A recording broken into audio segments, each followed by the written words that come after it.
In the beginning, before time was counted and before stars dared to shine, there was a whisper, a sacred call that stirred the very fabric of existence.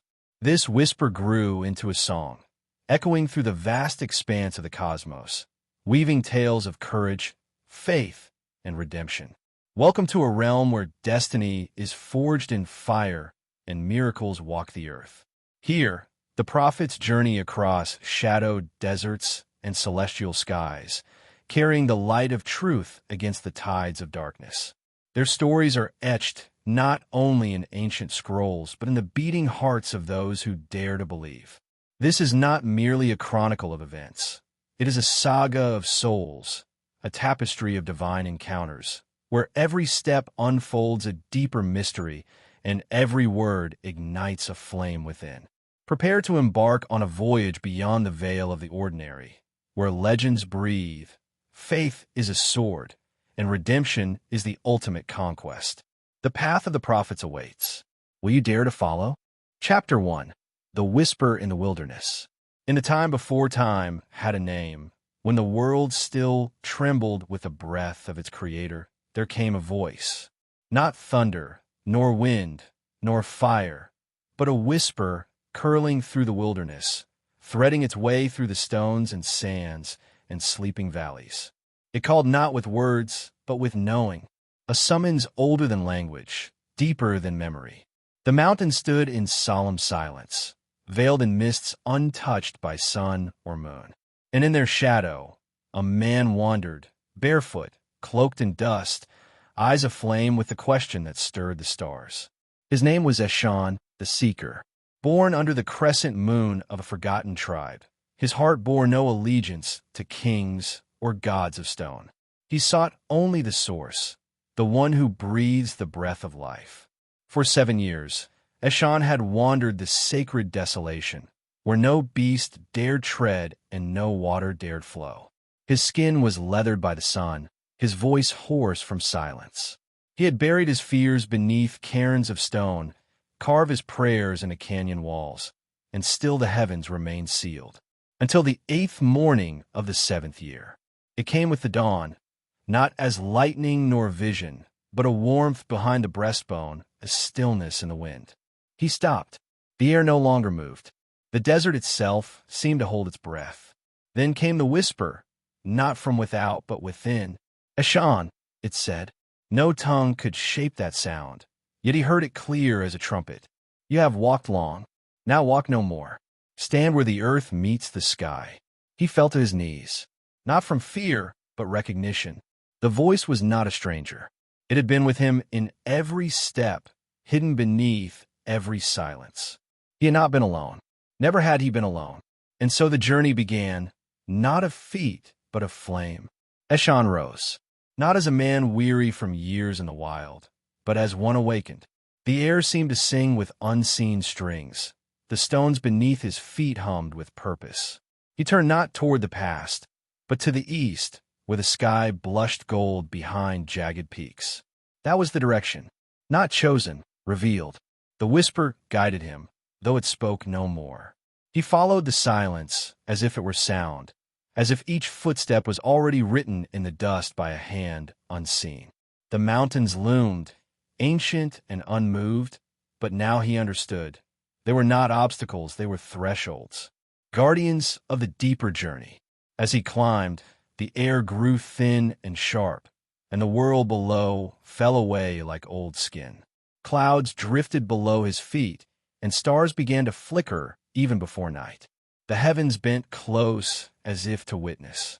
For this was not the ascent of a man, it was the rising of a prophet. At the summit, he found no burning bush, no chorus of angels, no blinding light. Only a stone altar, old as the world, its surface worn smooth by hands long turned to dust. On it a simple object, a staff of olive wood, untouched by decay, warm to the touch. The moment he grasped it, the mountains groaned, not with violence, but with acknowledgement. The whisper returned, not in speech, but in presence. It filled him, overflowing every chamber of his soul. And then came the knowing, this staff was not a tool. It was a key, A vision burst behind his eyes. Cities of gold and ash. Rivers that sang. Nations rising and falling like tides. He saw a throne made of fire, and one seated upon it whose face he could not behold. He saw a world aching for redemption, and a road paved in sorrow and stars. His journey was not for himself. The whisper pressed one truth into his heart. You are the first, but not the last. He collapsed beside the altar, overwhelmed, not with fear but with awe. Not all who are called are ready, but all who are ready have first been broken. And when dawn crowned the mountain, Eshan descended, not as a wanderer, but as a prophet. Chapter 2. The Prophet of Storms. In the land where the sea and sky waged eternal war, where thunder cracked like the bones of giants, and rain fell as if the heavens wept with fury, a child was born beneath a sky split open by lightning. His mother called him Kale, and the midwives whispered that he had the storm in his veins. From his first breath, the wind bowed to him. As a boy, he stood on cliffs where no sailor dared tread, watching waves rise like living beasts to kiss the stone, unafraid. While others prayed for calm, Kale listened to the fury. He was not drawn to silence. He craved the tempest. By 12, the villagers feared him. Storms followed his steps. Candles flickered and died when he passed.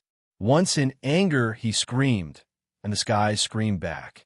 Thunder answered him, echoing through the cliffs, and from that day on, none dared challenge the boy with the silver eyes. But Kale was not cruel, only restless. Beneath his wild exterior lived a soul starving for meaning.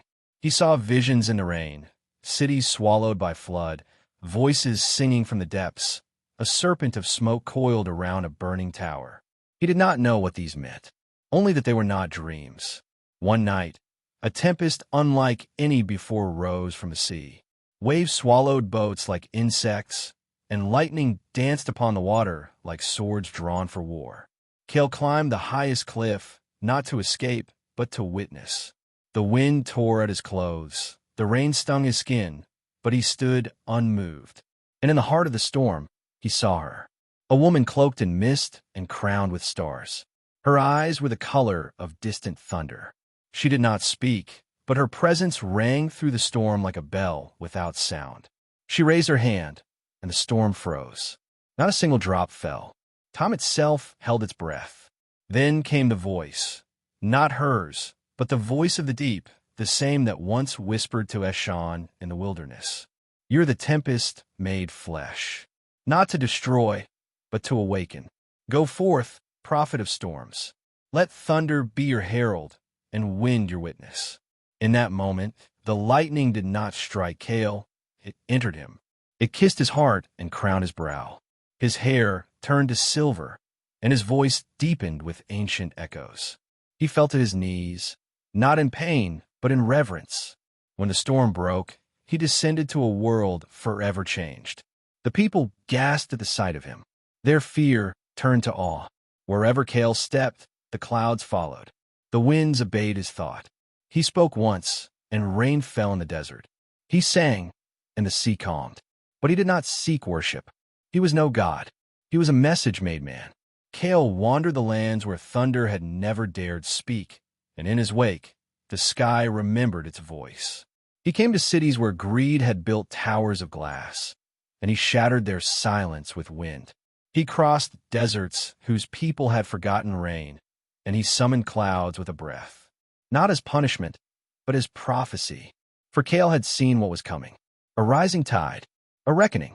One evening, beneath a moon veiled in blood, Kale stood before the Council of Nine, rulers of the high citadel of Aram. They mocked him, this man wrapped in cloaks of wind, this boy they remembered with lightning in his eyes. We are the masters of the heavens, they declared, not you, wild child of the shore. What can you do that gold cannot buy? Kale raised one hand, and the wind died. The flames in their lanterns shrank to blue wisps, and the air grew still as death. In the silence, Kale spoke, not loud, not long, but with the gravity of thunder barely caged. Gold cannot stop the wave that forgets the shore. And then he left. He did not curse them. He did not strike them down. He simply turned and walked into the night, while far away, the first wave began to rise. In time, stories bloomed like storms around his name. They said Kale once calmed a hurricane with a single tear. They said he sang the name of the wind, and it answered. They said the mountains bowed to him, not out of fear, but recognition. But Kale did not stay. He was never meant to dwell in temples or palaces. His calling was movement. His sanctuary was the path. For every land he crossed, a truth awakened. His was not the voice of law. It was the voice that reminds the world it is alive. And yet, even Kale, born a storm, bathed in sky, grew weary. In the northern wastes, where the sun sleeps half the year, he climbed the stair of ice. Alone, no followers, no songs, only wind and breath and silence. There, atop the final peak, he asked the heavens the question that burned in him still. If I'm a storm, who calms me? The wind offered no reply, but the stars shifted, the clouds parted, and a single feather of snow fell, slow, soft, perfect. He caught it on his finger and wept, because in that moment, Kale understood, even storms must end. Even tempests seek stillness, and peace, the kind not bought nor won, is found not in silence, but in surrender. From that day on, Kale walked not as a storm, but as sky after rain. His voice softened, his presence gentled, but his power, oh, it remained. And those who met him in that final season said he no longer commanded the wind. He was the wind, not wild, not wrathful, but free. Chapter 3, The Desert and the Flame, Part 1. The desert stretches beyond sight, a kingdom of endless sands and shifting shadows, where the sun rules with a fierce and merciless hand. Here, life is a whispered secret held between grains of dust and fleeting mirages. Yet, even in this harshness, the fire of prophecy burns bright. Azara was born beneath a sky cracked by lightning, in a village where the heat melted hope and whispered of despair. From a child, she carried within her the spark of a flame that refused to be snuffed out, a fire not of destruction, but of transformation. She was called the Flame Bearer, for wherever she walked, life stirred from the barren earth, and withered hearts found courage to beat anew. But her journey was not one of comfort. The desert tests all who dare cross it, stripping them bare of illusions and pride. It is a land of silence and storms, where the sun's gaze burns away falsehood and reveals the marrow of truth. Azara knew that to carry her fire meant embracing both the light and the shadow, the warmth and the scorch. Her quest led her to the city of Zafir, an oasis of opulence surrounded by the desolation of greed and corruption. The rulers of Zafir bathed in gold and ignored the cries of those who perished beyond the city walls. Azara entered the palace gates like a whisper on the wind, unseen, unheard but felt. The courtiers mocked her ragged robes and sun-kissed skin, but she held her gaze steady. In her eyes burned a flame they could not douse. I bring no sword, she told the king, only a flame that will cleanse what no blade can touch. The court erupted in laughter. How could a desert girl challenge a kingdom built on power and fear? But that night, when the stars hid behind a cloak of cloud, the flames in the palace hearth danced to Azura's silent song. Walls that once held secrets now trembled with truth, and the air thickened with the scent of change. A fire rose from within, not the blaze of ruin, but a steady, glowing light that illuminated the path ahead. Azara spoke then, her voice like the crackle of embers. The desert is not barren. It is waiting for the courage to burn away the old and to rise, like the phoenix from the ashes. The king's heart, long encased in stone, softened for a moment, and the courtiers fell silent. But transformation demands sacrifice. Azara's flame did not just warm, it consumed. It reached deep into the shadows where fear and greed festered. And as the fires grew, so too did the resistance. Whispers turned to plots. Shadows crept closer. The desert winds carried secrets and danger alike. Yet Azara stood unyielding, a beacon against the gathering night. For she knew the truth at the core of all things. Fire, like faith, must sometimes burn fierce before it can shine steady. As dawn broke over the golden sands, the city of Zafir awoke to a new light. The fires Azara had ignited within the palace echoed through the streets, sparking something deeper than rebellion, a stirring of hope long forgotten. But with hope came fear. The king, once softened by the flame's glow, now faced a tempest within his own heart. His advisors whispered of treachery. His guards eyed Azara with suspicion and scorn. "She burns too brightly," they said. "Her fire will consume us all." Yet, Azara's flame was not one of destruction, but of purification, a fire that revealed the hidden, that purified the soul.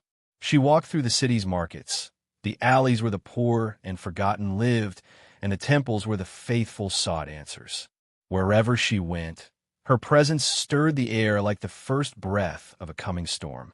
Children's eyes sparkled with wonder, and elders nodded with silent recognition. The flame was awakening something ancient, something eternal. But power, like the desert sun, can scorch the unprepared. The king, torn between fear and reverence, summoned Azara to his chambers once more. "Your fire burns, but can it warm? Can it protect the kingdom from the shadows it threatens to expose?" Azara met his gaze steadily. True fire warms and burns, destroys and renews. It cannot be tamed by fear. That night, as the city slept beneath a quilt of stars, Azara stood on the palace rooftop, feeling the desert wind kiss her face. The flame within her was no longer a mere flicker. It roared like a living thing, fierce and free. She knew her journey was far from over. The desert was vast, and the path ahead was strewn with trials that would test the very core of her spirit. But she also knew this.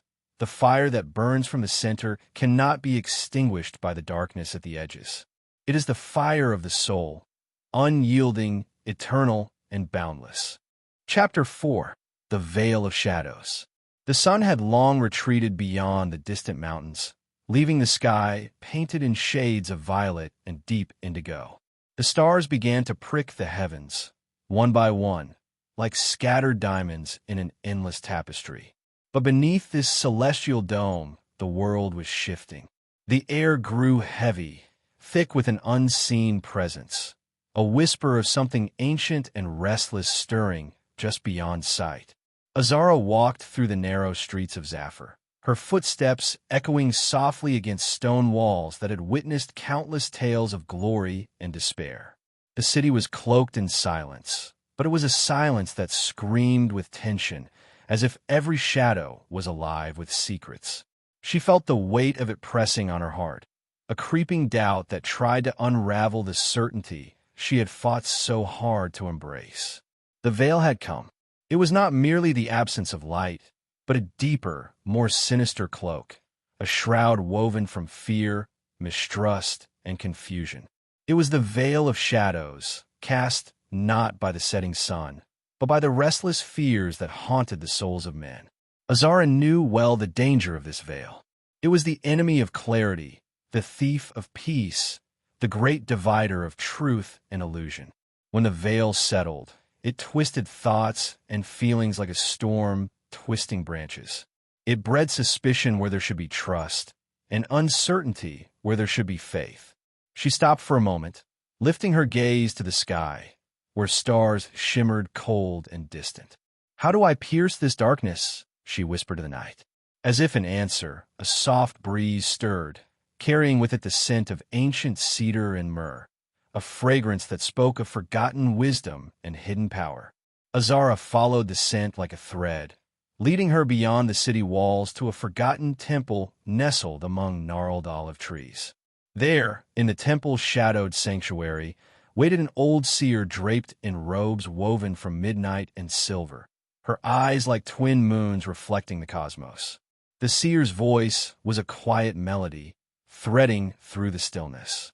"The veil is thick, child of flame," she said, "thick as the night itself. It wraps the hearts of men in fear and doubt, blinding them to the path that lies beyond." Azara's voice was steady, but her heart trembled. "How do I lift it? How do I bring light to those who are lost in shadow? The seer smiled, a smile that held both sorrow and hope. You do not banish the shadow by fighting it, nor do you pierce the veil by trying to tear it apart. The shadow is a part of the whole, as necessary as the light. To lift the veil, you must learn to dance with it. Dance with it, Azara echoed, uncertain. Yes, the seer replied. To embrace the shadow without fear, to hold your flame steady and let it illuminate without chasing the darkness away. For the fire that burns in your soul is not merely to banish night, but to shine so fiercely that the veil parts on its own. Azara closed her eyes, feeling the pulse of the flame within her chest, a steady heartbeat of warmth and light. She saw now that the shadows were not enemies to be destroyed, but parts of the world, parts of herself, that must be understood and accepted. In the silence of that sacred place, beneath the ever-watchful stars, she understood a truth as old as time. The veil may cloud the world around her, but it could never extinguish the fire that burned from within. And so, with resolve hardening like steel, Azara rose from the temple's stone floor, ready to face a world draped in shadow, not as one defeated by the darkness, but as one who carried the light no darkness could ever fully consume. The journey ahead was long, and the veil thick, but the flame inside her would burn on, a beacon to all who dared to look beyond the night. Chapter 5. The Path of the Whispering Winds. The dawn broke like a silent promise, spilling golden light over the horizon where the earth kissed the sky. The world seemed to hold its breath in that delicate moment between night and day, as if nature itself was waiting for something to be revealed. Azara stood at the edge of a vast valley, her eyes tracing the winding trail that disappeared into the distant mountains shrouded in morning mist. The whispering winds carried voices, soft, ethereal, barely more than murmurs, yet filled with the weight of centuries. They spoke of journeys taken and destinies forged in the crucible of faith and fire. To listen was to hear the breath of the earth, the heartbeat of the heavens, and the silent prayers of those who walked before her. Azara stepped forward, feeling the cool breeze wrap around her like a gentle embrace. The winds were more than air. They were guides, invisible currents pulling her toward her fate. Every step she took stirred the grasses, releasing scents of wild thyme and cedar, mingling with the faintest echo of ancient chants. The path was treacherous, cliffs that seemed to touch the clouds, rivers that roared with untamed power, and forests so dense they swallowed light whole. But the winds whispered encouragement, urging her onward, teaching her to trust not just her eyes, but the unseen forces weaving through the world. Along the way, Azara met travelers, pilgrims, warriors, and wanderers, each carrying their own burdens, their own sparks of hope flickering in the darkness. To some, she spoke words of comfort, to others, silent understanding. The winds seemed to carry their stories, weaving them into the great tapestry of the journey. One evening, as the sun dipped low and the sky ignited with hues of amber and rose, Azara paused beside a tranquil lake. Its surface mirrored the heavens, a perfect reflection disturbed only by the soft ripples of a passing breeze. Here, the whispers grew clearer, more urgent. They spoke of a crossroads, of choice and sacrifice, of a moment when the path would split and the true measure of her heart would be revealed. Fear brushed against her resolve, a cold shadow threatening to snuff out her flame.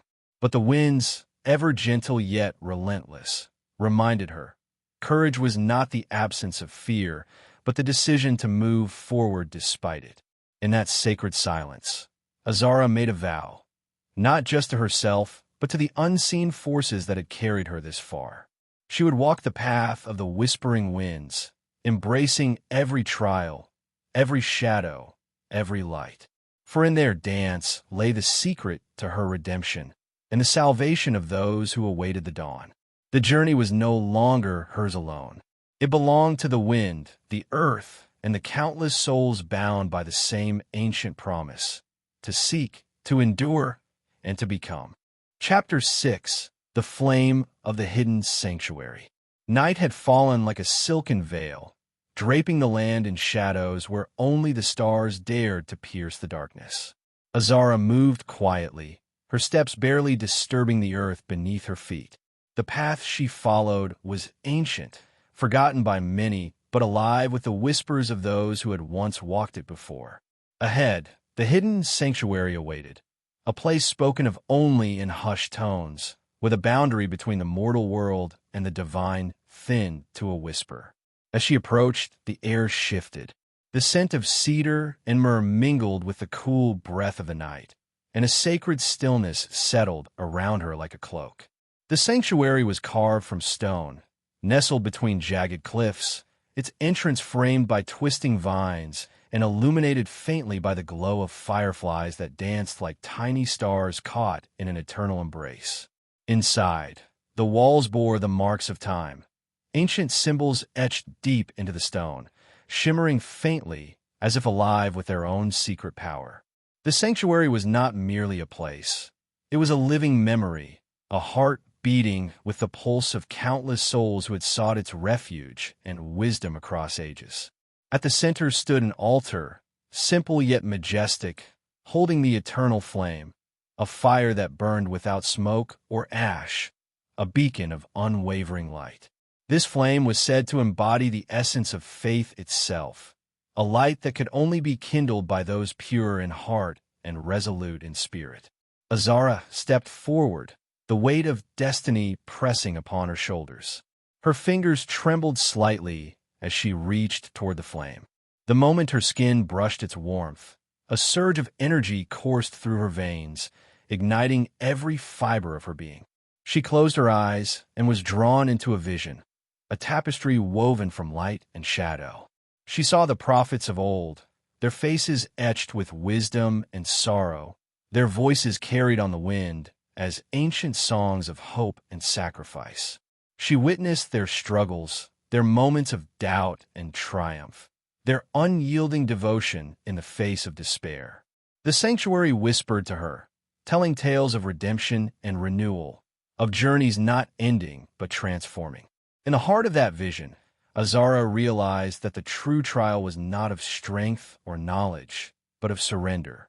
To embrace the flame was to accept the entirety of oneself, the light and the darkness intertwined. It was to become a vessel for the divine, radiating from within, unshaken by the tempests of the world. The flame taught her that faith was not a prize to be won, nor a treasure to be sought, but a living force to be carried, a light to be kindled in the darkest corners of the soul. It was an eternal flame, burning bright not because it consumed, but because it transformed all it touched. When Azara opened her eyes, the sanctuary was still, the flame steady and pure. She understood now that her journey had reached a pivotal moment. The path ahead was illuminated by this newfound light, a beacon that would guide her through the trials yet to come. With the fire of the hidden sanctuary burning within, Azara stepped back into the night. The stars above seemed to shine brighter, as if recognizing the light she now carried. The world around her was vast and uncertain, but her heart was steady, her purpose clear. She was no longer just a seeker wandering through the darkness. She was a bearer of light, a flame among shadows, destined to bring hope and redemption to a world yearning for dawn. Chapter 7. The Whispering Winds of Destiny. The desert stretched endlessly before him, a sea of golden silence beneath a vault of burning sky. As the first rays of dawn spilled over the dunes, the world stirred from its slumber, not with sound, but with an ancient breath, soft, steady, and full of secrets. The winds that swept across the sands carried more than dust. They bore the voices of those who had walked this path before, those whose hearts had once burned with divine purpose. And now they spoke to Eliar. He stood still, letting the breeze wrap around him like a cloak, letting it enter his ears, his lungs, his soul. He had heard wind before, in cities and forests and plains, but this wind was different. It did not howl or roar. It whispered. It carried fragments of old truths, of destinies murmured at the edge of time. It called him not by command, but by recognition, as though the world itself remembered who he was before he ever set foot upon it. Eliur, the wanderer. Eliur, the seeker of the flame. Eliur, the silent thunder, destined to awaken the sleeping mountains. For days he had wandered this arid expanse, guided only by intuition and the faint glow that flickered within his chest. He carried with him no map, no compass, only a staff carved from the wood of a forgotten tree and a heart that refused to yield. Others would have turned back long ago, swallowed by mirages or broken by solitude. But Eliur was not seeking escape.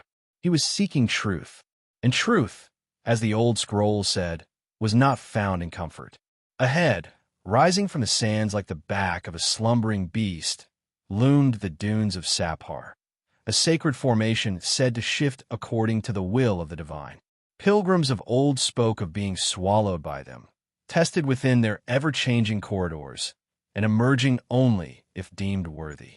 Some never returned. Others returned transformed, their eyes carrying the weight of new skies. As Eliur approached the first dune, the winds changed direction. They no longer whispered, they sang. A low, harmonic chant filled the air, not formed by voice or instrument, but by vibration itself. It resonated in his bones, unlocking something ancient inside him. With each step into the sands, the music grew louder, yet no source could be seen. It was as if the desert itself had become a temple. Visions began to rise in the corners of his sight, phantoms of the past and glimpses of futures not yet born. He saw himself as a child, standing beneath the olive tree where his mother had once told him the stars were the eyes of angels. He saw battles fought not with weapons but with faith, voices rising against despair like a tide against darkness. He saw himself walking through fire and emerging untouched, not because the fire spared him, but because he had become one with it. In the heart of the dunes, the wind became still. A hush fell over the world. Before him stood a monolithic stone, half buried in sand and time, etched with symbols that glowed faintly in the growing light. He recognized the glyphs, not with his eyes, but with his spirit. They were the marks of the prophets, left by those who had transcended the veil between matter and meaning. He reached out and touched the stone. In an instant, the world fell away. There was no sand, no sky, no body. Only light, blinding and warm. And in that light, a voice. You are the echo and the origin, it said. The path you walk was written not on earth, but in eternity. But the scroll was sealed until your spirit chose to awaken. Eliur did not respond. He did not need to. The wind within him, the sacred breath he now recognized as his own, answered in his place. It rose like a tide and bathed the voice in acceptance. He understood now. This journey was not a quest for knowledge. It was a return to essence. He was not becoming something new. He was remembering what he had always been. When the vision faded, he was once again before the stone, his hand pressed to its surface. But now the glyphs were gone. The wind had resumed its whisper, softer than before, but more intimate, like the breath of a friend who had walked beside him unseen. He turned from the stone and walked on, the dunes parting like curtains before his steps. The valley of shadows awaited him, a place feared by many, spoken of in cautionary tales. But he no longer feared the darkness, for he had heard the wind's true song, and in it he had heard his own name. He was Eliur. He was the storm and the stillness, the question and the answer. And his journey, guided by the whispering winds of destiny, was only just beginning. Chapter 8. The Valley of Shadows. There are places forgotten by the maps of men, where the land folds into silence and the stars dare not shine. The Valley of Shadows was such a place, a cleft in the world, where light was swallowed whole and even time hesitated to pass. No birds flew above it, no beast called a home. It was a valley known not for its geography, but for what it demanded of the soul. Eliur stood at its threshold, the last glow of the desert sun fading behind him. The wind, once his guide, now withdrew in reverence, as if unwilling to trespass. Before him stretched a darkness so deep it seemed to breathe. But he did not tremble. For beyond fear, beyond uncertainty, lay something greater, revelation. And revelation, he knew, always required descent. He stepped forward, and the world changed. The air thickened, not with heat or cold, but with memory, old, lingering, unresolved. The shadows curled around him like smoke, and in them, faces began to form. Not monsters, not phantoms, people. People he had known, people he had lost. Some stared in silence.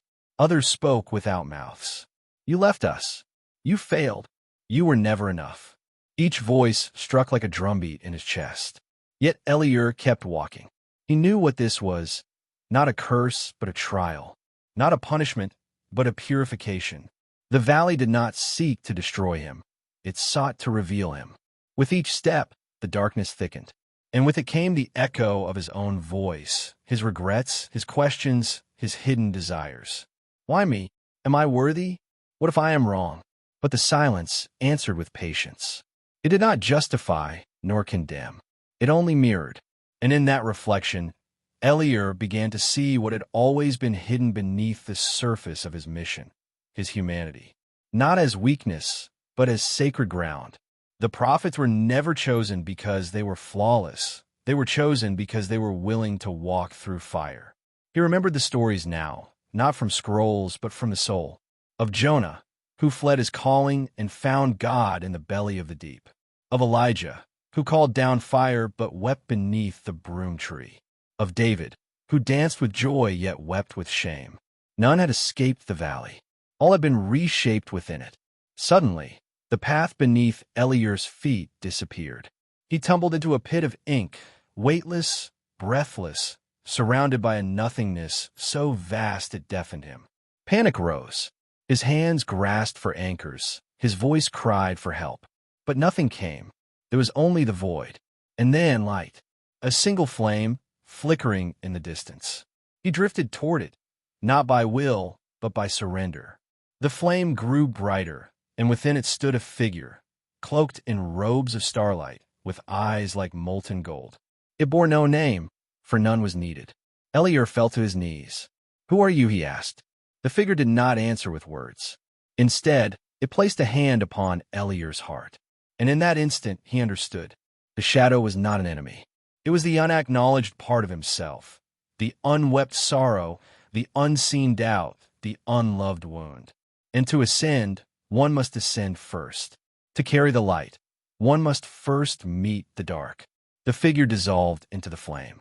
The flame entered his chest, and suddenly he was standing once more on solid ground, at the far end of the valley. The darkness had lifted. The stars had returned. The air was crisp with the breath of new beginnings. He looked back once, not with fear, but with reverence. The valley of shadows had not broken him. It had unveiled him. What walked out of that place was no longer the seeker. He was now the bearer. With each step forward, the world seemed to bend around him. Stones moved. Trees bowed. The sky watched. He had been forged in silence, shaped by shadow, and now carried something within him that no force could extinguish. Faith, not as belief in something far away, but as the fire that burns in the center of being. And from the edge of the valley, a voice rose, this time not in judgment, but in song. The earth itself seemed to hum with a new rhythm, a rhythm that said, "He has passed through the night. He has remembered the flame."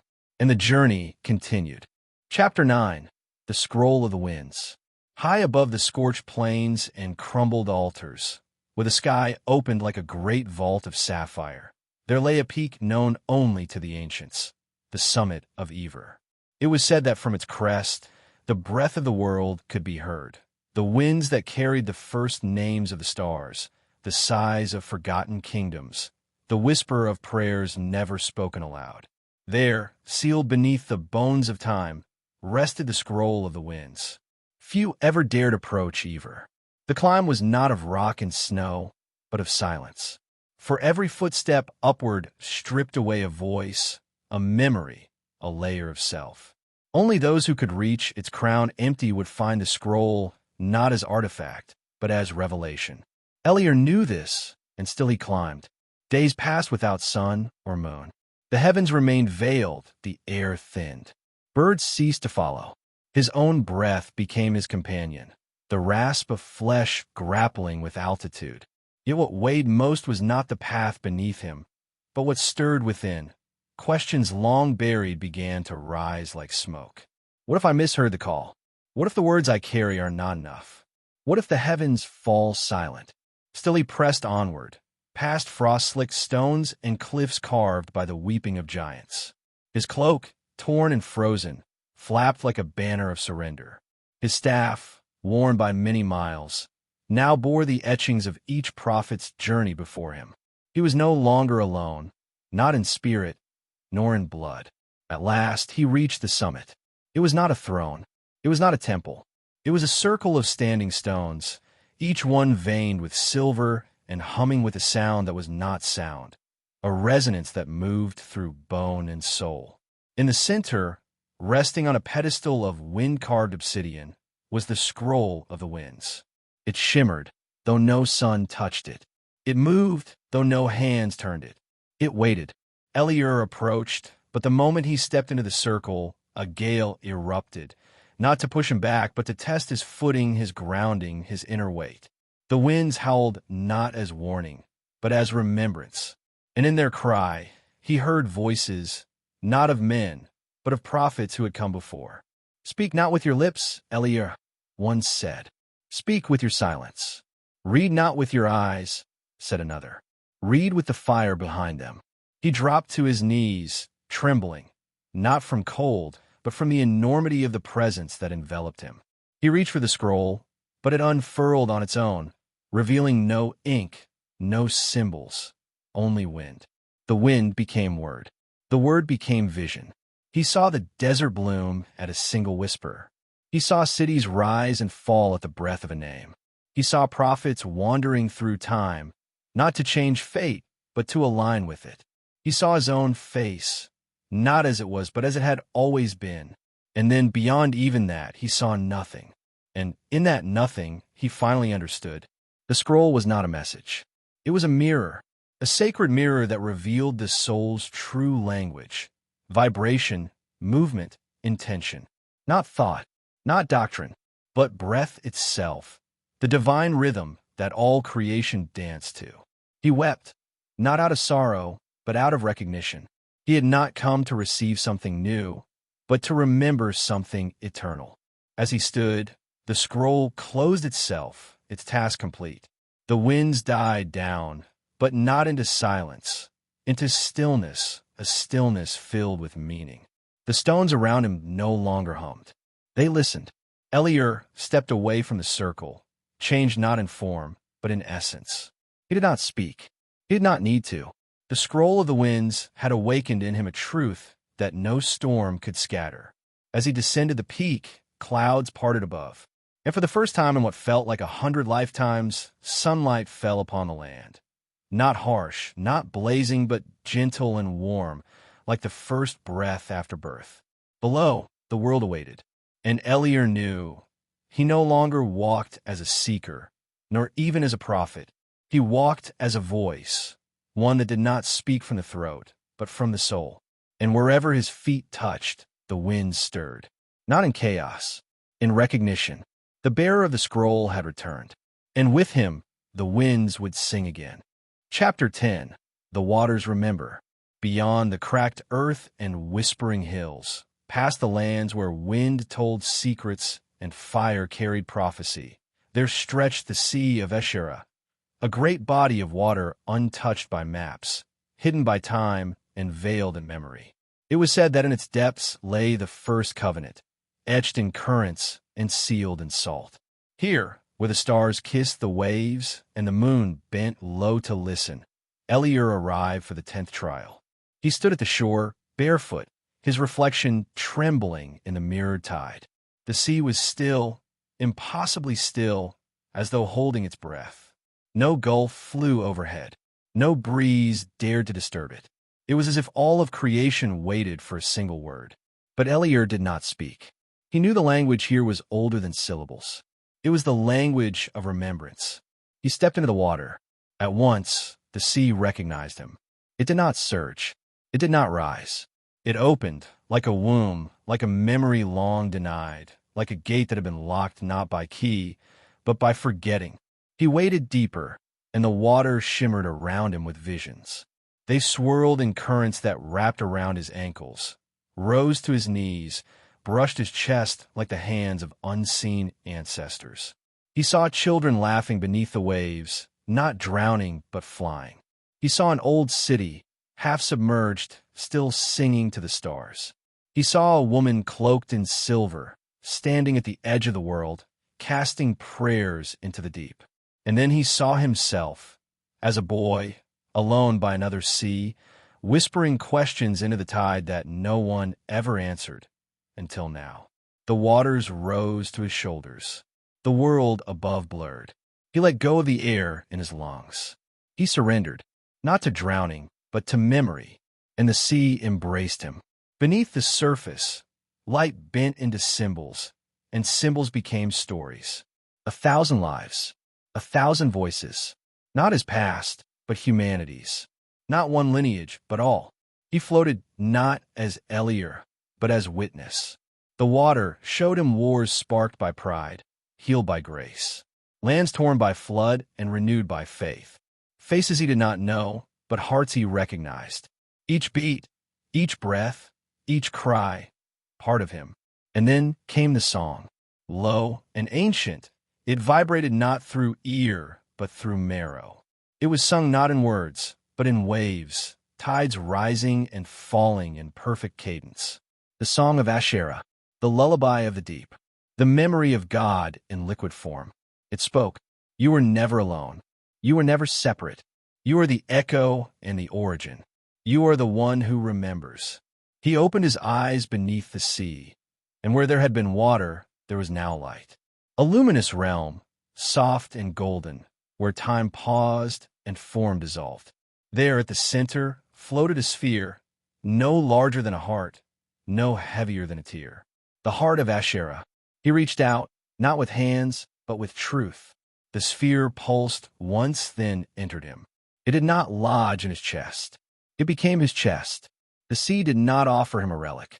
It offered him itself. He rose. The surface broke above him, not with splash or thunder, but like the unfolding of a petal. He stood once more at the shore, dripping with more than water, with remembrance. His eyes, once burdened by seeking, now shimmered with knowing. Behind him, the sea exhaled, not as farewell, but as release. Eliur turned from the water. His footprints upon the sand did not vanish. They glowed, marked not by weight, but by revelation. And wherever he walked, the ground remembered, sprouting life, whispering the sea's song in rustling reeds and dancing foam. Those who heard it wept without knowing why. They felt the ocean within them stir. And the prophet walked on, not carrying the memory of Asherah, but living it. For he had become the wave that does not break, the tide that does not retreat, the water that does not forget. Chapter 11. The Mountain That Listens. The wind howled like an old guardian as Eliur approached Mount Kalesh, the silent colossus, its peak veiled in swirling mists and its base guarded by thickets of obsidian thorns. None who climbed it ever returned the same. Some said the mountain listened. Others claimed it remembered. But the oldest among the sages whispered, "It does more than hear, it answers." Eliur did not come to conquer the mountain, nor to extract its secrets. He came to surrender his voice. For in the 11th trial, one did not speak to the divine. One listened. The path began not with a step, but with a bow. He lowered himself to the earth, placing both palms upon the stone. It was warm, ancient warmth, like the echo of stars now vanished. He whispered no prayers. He made no requests. The mountain, it was said, heard only silence. And so he climbed. Each step was a choice, not of ascent, but of shedding. He let go of judgment. He let go of memory. He let go of need. As he rose, the air thinned, not just of oxygen, but of thought. His mind grew still. His heart beat slower. Time itself unwound like an old scroll, and for the first time, he realized the mountain was not ahead of him. It was within him. The higher he climbed, the more the world below faded, not from distance, but from irrelevance. He no longer wondered who he had been. He no longer clung to the visions of what he might become. The mountains stripped him bare, not with cruelty, but with love. Halfway to the summit, the mists thickened, wrapping him in white silence. No form, no color, no sound. It was a womb of cloud, a cradle of nothing. And there he stopped. Saturday. Close his eyes. He did not meditate. He dissolved. How long he remained, even the stars did not count. Time forgot him, and he forgot time. But in that timeless stillness, the mountain began to speak. Not in language, not in image, but in weight. A pressure on the soul. Not burden. Presence. And in that presence came understanding. Not as revelation, but as remembrance. He saw the first prophet sitting in the same spot, wrapped in the same mist, head bowed in reverence. He saw 100 seekers from ages unrecorded, each offering their silence to the peak. He saw pilgrims made of wind and flame, beings not born of womb or word, all drawn to this spine of the earth where heaven leaned low to listen. And then he heard it, not sound, not voice, but the echo of his own being, mirrored by something infinitely greater. It said nothing, but everything within him aligned. The doubts, the fears, the dreams, the pain, all settled like dust on a quiet altar. He opened his eyes, and the mist parted, not by force but by accord. And there stood the summit, not high, not imposing, just real. It was a flat stone, wide as a table, smooth as glass. Upon it, no symbols, no relics, just space, waiting. He stepped forward and sat once more, facing the open sky. He exhaled, and the mountains sighed with him. Birds began to circle high above, and far below, rivers changed their course.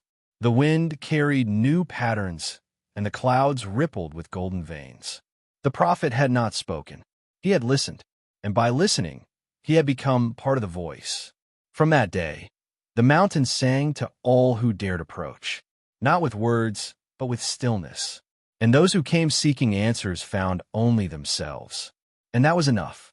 Eliur descended in silence, and wherever he walked, people grew quiet in his presence, not out of fear, but reverence. For he carried the hush of Kalesh in his breath. He was not louder. He was deeper. And to meet his gaze was to feel the weight of being seen. Chapter 12. The River That Remembers. Beyond the whispering dunes of Halmaresh, where the sky bends low to kiss the earth and the stars appear before sunset, lies a river lost to the annals of time, a current of memory that no map dares to claim. The ancients called it Yadira, the river that remembers. It is not fed by rain, nor melted snow, nor spring hidden beneath the rocks. It flows through the veins of the world like a forgotten hymn, appearing only when the heart is ready to drink from the past. Eliur arrived at its phantom banks after many weeks of silence. His cloak was torn by wind and thorn, and his steps bore the weight of 1,000 questions. Yet the moment he stepped into the valley, the air grew still. The desert hushed, as if even the sand wished to listen.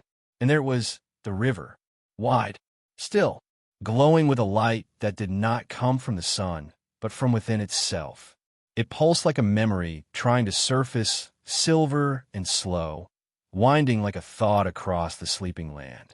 The prophet approached, and the river stirred, not in agitation, but in welcome. The water did not ripple as much as it breathed. And when Eliur knelt beside it, the surface mirrored not his face, but his journey. Images moved beneath the water, a mother's smile, a temple ruin, a blade not drawn. He reached out. The water accepted his hand, as if it had been waiting centuries for his touch. The moment his skin met the current, the visions began. They did not come from outside him, but from within, rising like long-lost songs rediscovered in silence. He saw himself as a boy, chasing birds in the gardens of Tel Hadar.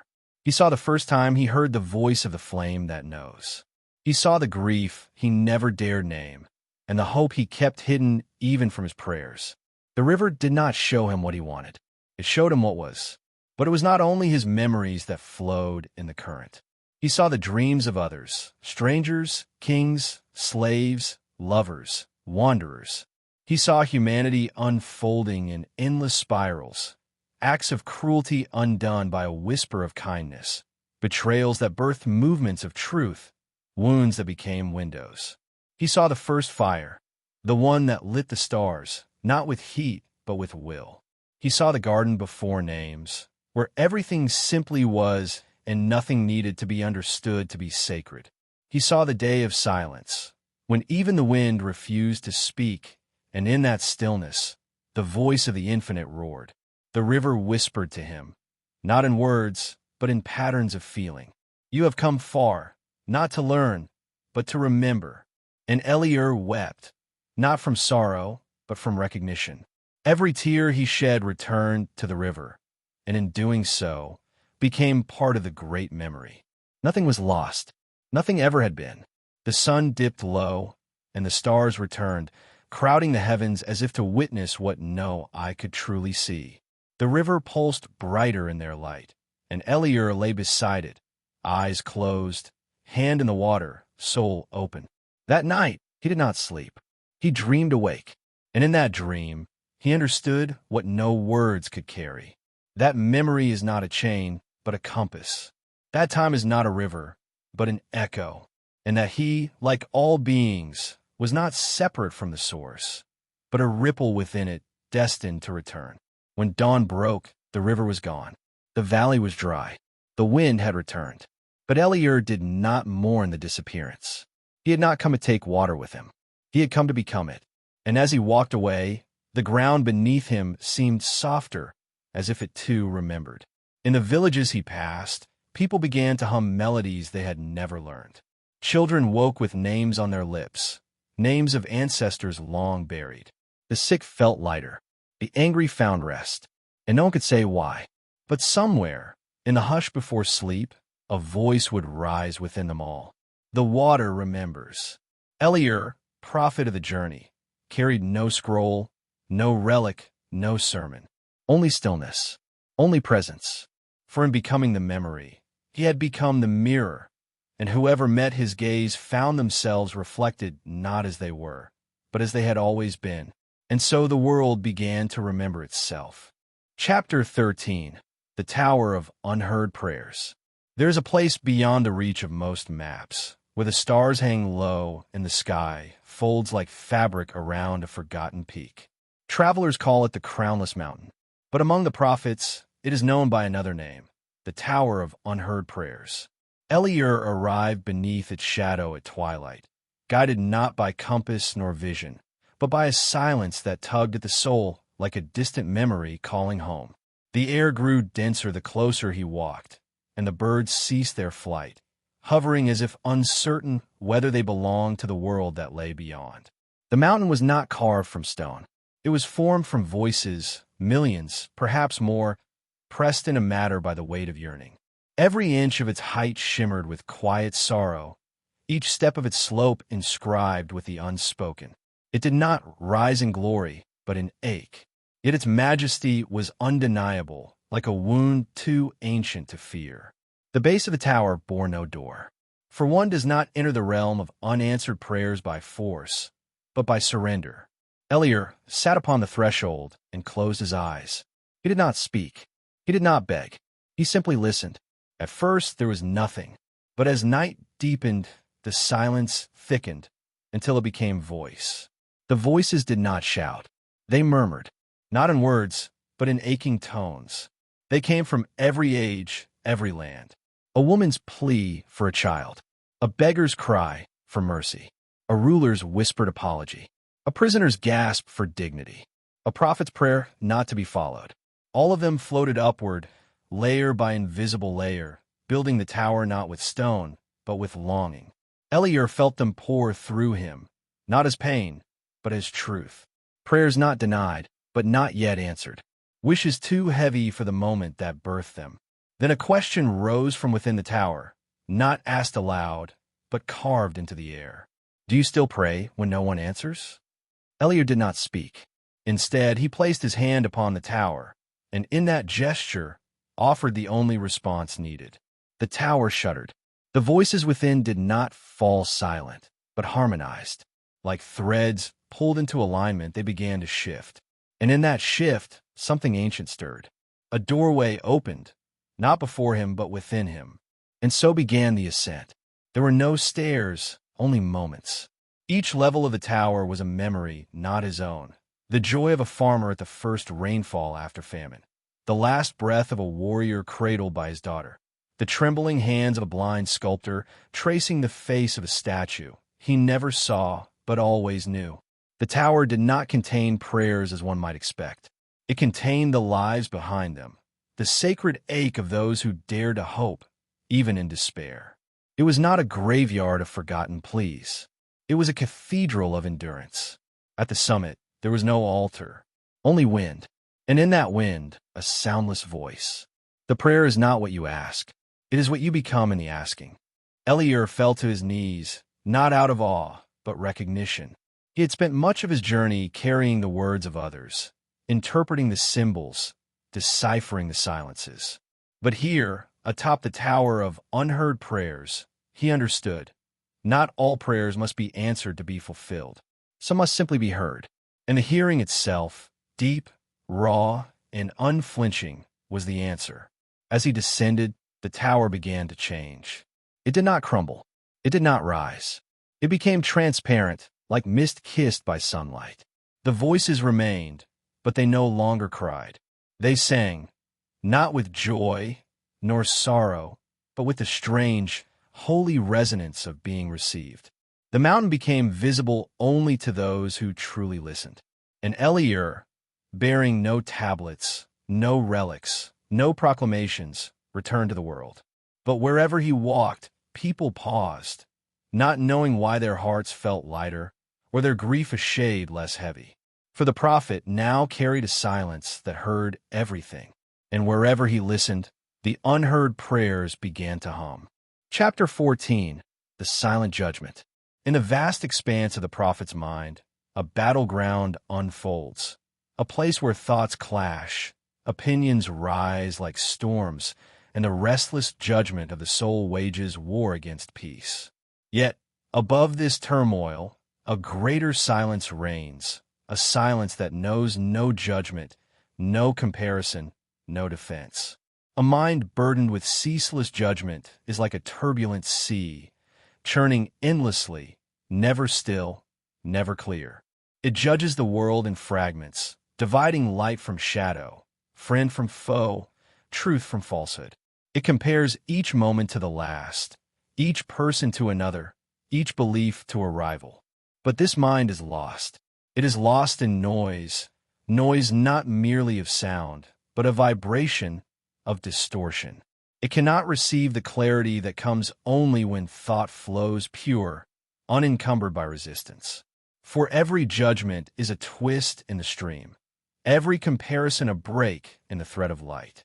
The prophets learned to suspend this judgment, not because they turned away from the world's sorrows and sins, but because they understood something deeper. That judgment itself is a mirror held up to fear. The urge to defend is born from the mistaken belief that the world controls us, that what we see and hear has the power to shape who we are. But the mind that has become solar, radiant at its core, no longer dances to this external rhythm. It holds its center with sovereign calm. It watches without clinging, listens without reacting, observes without owning. This is the space of neutral light, where thought does not twist into good or evil, friend or enemy, but rests as pure possibility, form without judgment, motion without resistance. In this state, the mind becomes a vast mirror, reflecting all without distortion. Like the sun casting its glow impartially, it illuminates every shadow, every crack, every corner. Nothing is rejected, yet nothing is absorbed as wound or burden. To suspend judgment is not to lose discernment. It is to rise above the frantic need to protect the fragile self. It is to see forms without becoming them, to witness events without weaving stories that bind. It is to stop measuring the world and begin emanating from within. Because the one who measures is changed by what is measured. The one who emits changes the world by their presence. This mastery takes time. It begins with a single breath, a moment of choice not to react, not to explain, not to defend. And in that moment, the currents shift. The storm quiets. The soul remembers. The prophet becomes the still point around which the world turns. Here lies a great secret. Resistance breeds friction. Friction breeds suffering. But acceptance without surrender births clarity, and clarity brings the power to shape without force. So when the world rages with chaos and voices shout demands or accusations, the mind that has learned to suspend judgment remains a calm harbor, a place where truth is allowed to emerge unforced, unshaken, and scathed. No longer captive to the noise of reaction, the prophet's heart pulses with the quiet rhythm of freedom. From this place, all things align, not through struggle or command, but through the irresistible harmony of vibrational truth.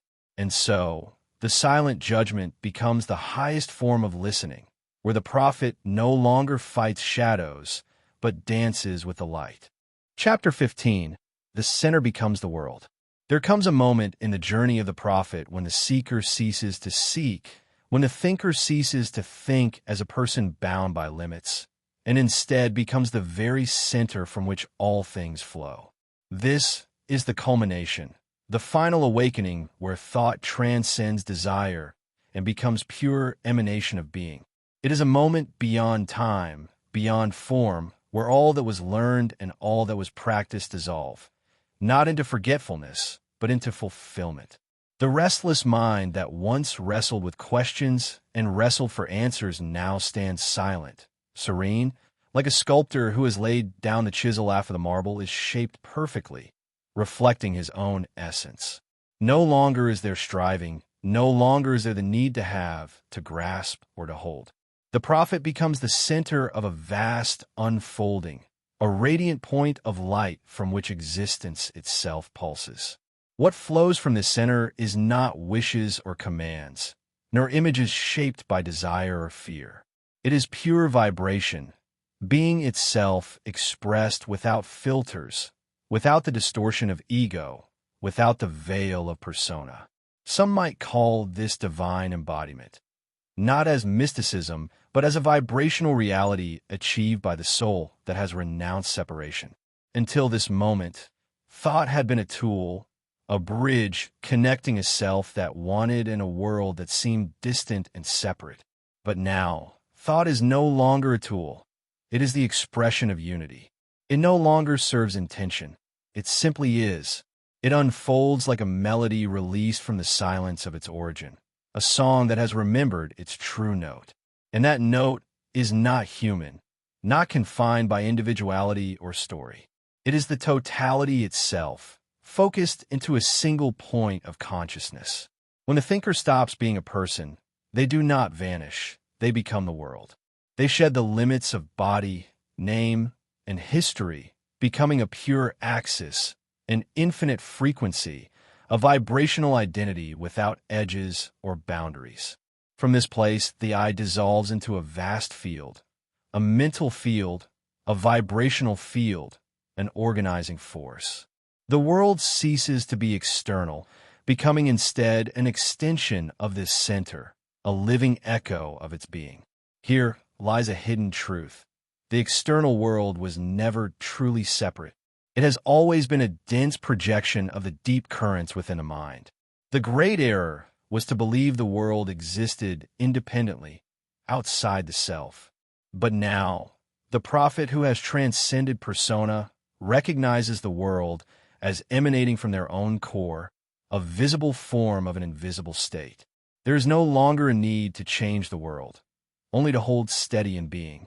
This is the end of reactive mind, the end of the evolutionary struggle, the end of desire and expectation. There is no fight, no hope, only radiant presence. Reality begins to organize itself like a choir responding to a single note sung from the center. That note is not repeated, not shouted, not written. It simply is.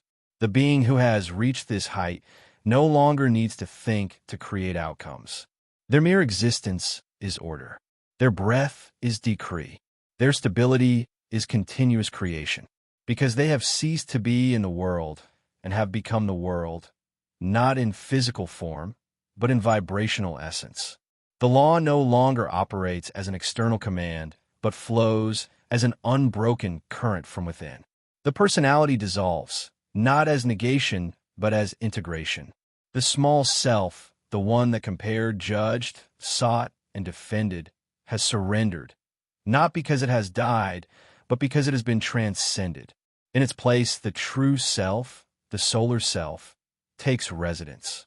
It does not need to prove, argue, or defend. It simply is.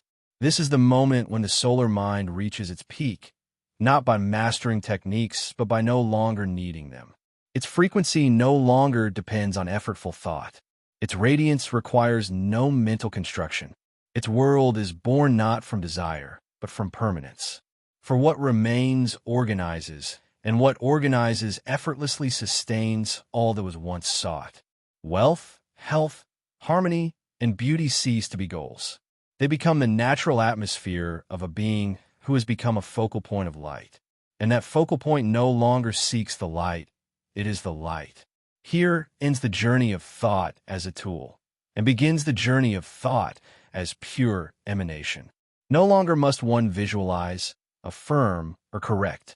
Only sustain the state of being as a central vibration. And from that place, all that changes, all that manifests will be a reflection of a center that no longer stirs, no longer searches, no longer names itself. For it has remembered that it was never a part, but always the whole. And the whole neither desires, needs, nor acts. Amen.